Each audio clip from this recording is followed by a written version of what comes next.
way. What if we all looked at this and instead of going through the 5 or 6 steps so that you could go and have conflict resolution, what if we did really deep work with each other? What if we built networks where we were able to ask questions and get answers that mattered, and then actually go out and set a different set of standards for our businesses and for the industry at large? We're going to do this together by really carefully vetting our vendors. This is difficult because we all want to be liked, but our desire to be liked can never supersede our desire to do good work. There are people in this room that I deeply love and care about that I have never had the opportunity to work with. Not because I don't respect their work, not because I don't like their work, not because it's difficult, but because in my business, they may not be the right fit for one of the clients I have today. That is not personal. But how do we know whether or not the businesses that we're looking at are right? We need to actually start fully engaging with the businesses that we work with. We need to understand what their process is, what their workflow is, what their standards are. I've reached out to people and be like, I have a great event for you. And they're like, yeah, we don't do that. I was like, oh, and that's my fault because I didn't understand. We need to work on setting expectations. Once you've gone out and you've met with somebody, you've seen them at mixers, you've done some social proof, you've talked to them and gotten to know them a little bit, you need to set the standard for what it means to work within your business. I have a document. It's kind of an SOP, but it's a partnership agreement with people that I work with. And it basically says, if we're working together in any level, here's what you can expect from me. This is the time frame that I respond in. This is how accessible I am. This is the way that I work. This is the standard of dress that I bring to all of my events and all of my meetings. Leggings aren't pants. And so, sorry, I know I'm getting some looks in the back like, leggings are pants. Not with my clients, not at my meetings, not at my world, not at my weddings. Leggings aren't pants. And so if you are coming to meet a client of mine, don't wear leggings. And it's a silly thing, but I've sent it out and had a makeup artist come back and be like, I always wear leggings. Like, this is my uniform. I'm like, great, I need you to take a picture of the next wedding that you're at in your leggings and send it to me. Because if that's your uniform, if that's the standard of dress for your company, great. Now, she's wearing like the leather Spanx ones, and they're super cute and they're sexy, and like, I was like, okay, cool, those are good.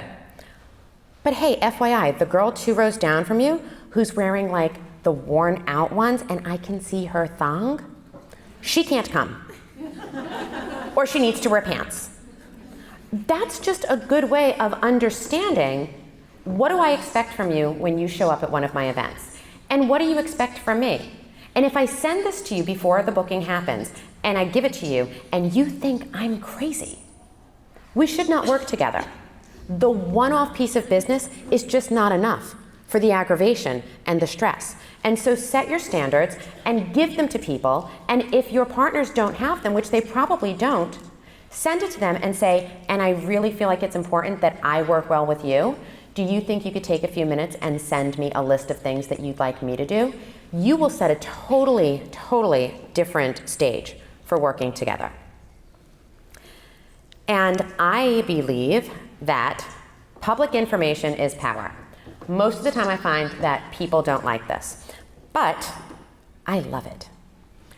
Once I go through and I send out a timeline for my clients, there's a cover page, and then there's a how to use this document, and a link to a Google Drive. And it says this document gives you everybody's name, contact information, there's a couple profile in it, there's an actual timeline, there's a list of deliverables, and there's a style board. Once you get this, I'd like you to please go to this Google document and fill out the questionnaire about what's missing. So if you need information to properly execute my event, and I haven't given it to you, I need you to go into this Google document and give it to me. I also want to take this opportunity to introduce you to each other. And if you need something from each other, or if you have an expectation of somebody else, if we expect the DJ to have 3 different sound systems or a backup mic, if we need somebody to bring an extra battery, if photo and video want to get together and connect, or if my rental company needs to talk to my venue, this is where you do it. And it's totally public and everybody can see it. When I go in and I see that it's not filled out, I send it again. Hey guys, haven't seen this yet. I don't have any information. So if I don't get any information from you, that means that I did a perfect job, my timeline is missing nothing, and everything is going to be fantastic. Because I want to give them the opportunity to create a conversation about how we can do better work together. And I want everybody else to see what's happening. Dennis Kwan, who's a spectacular photographer and who's become a friend of mine, will say, he's like, Andrea does the most detailed timelines in the world. I've had people say, like, I don't need all this information. I only need to do what I need to do. No, you need to see the big picture. And so if you create a place where all of the information is free, everybody has a much better understanding of what has to happen and why. After the event, I send out another email. Thank you to everybody for coming. Thank you for being with me. I've gone ahead and done a self-evaluation. This is where I crushed it, and this is where I failed you. Because I think that taking the time, taking an hour and saying, what did I do really well? How did I very specifically contribute to the success of this event? How did I turn a moment into a memory? How did I change somebody's life by being in the room? I think that is important for us. I think we all need to take a moment and appreciate the value of what we do. But then I also think that we need to look and say, how can I be better next time? And it's not just for me. I think it's important that our partners and our teams and the people we work with understand that we're doing this, and that when I've made a mistake, I am immediately owning it. And I'm putting it out in front of everybody. You will not talk behind my back. I will say it first. I am always going to be the punchline of my own joke. And I'll take responsibility in a way that makes sense, because then I am going to ask you for a peer-to-peer review, publicly back in the same Google Doc. Part of the reason that I do this is because I can't be everywhere at once. I need to know if a makeup artist got sassy with a photographer. I need to know if a banquet captain yelled at the guy who's moving chairs. I can't get that information unless it's shared with me. And I think that a lot of times we misinterpret our own behavior, we'll misinterpret our own work, we'll misinterpret the things that we say. I have a tendency, and I've learned that people don't like this. People, what do you think? I'm like, I hate it, and I just walk away. And they're like, wait, what does that mean? But if I look at something and I don't like it, I'm like, okay, I hate that, and I just keep going. People find that to be very aggressive, and it's not a good thing to say, and it doesn't give them any extra information. It doesn't move the process forward. But after working with somebody like 15, 20 times, in my head, like, you should know I hate that.